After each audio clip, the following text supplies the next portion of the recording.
ఇక సత్యసాయి జిల్లా హిందూపురంలో వైసీపీకి బిగ్ షాక్ తగిలింది. చిలమత్తూరు జెడ్పీటీసీ అనూషతో పాటు పలువురు ఎంపీటీసీలు వైసీపీ నేతలు టీడీపీ తీర్థం పుచ్చుకున్నారు. వైసీపీ నేతలకు హిందూపురం అసెంబ్లీ కూటమి అభ్యర్థి నందమూరి బాలకృష్ణ సతీమణి వసుంధర కండువాలు కప్పి పార్టీలోకి ఆహ్వానించారు.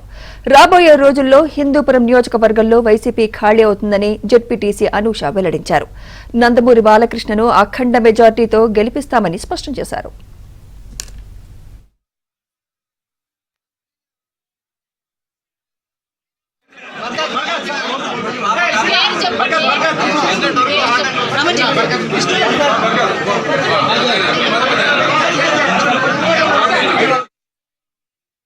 ఎక్కడ కనిపించడం లేదు. తెలుగుదేశం పార్టీలో చేరుతున్న మా వాళ్ళకి ఫోన్లు చేసి బెదిరించడం మొదలు పెట్టారు.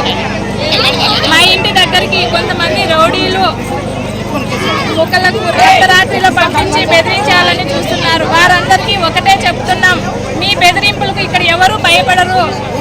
మీ బెదిరింపులకు ఇక్కడ ఎవరు భయపడరు. మీరు ఎంతమందిని బెదిరించినా ఏం చేసినా త్వరలో హిందూపురం నియోజకవర్గంలో మీ పార్టీ ఖాళీ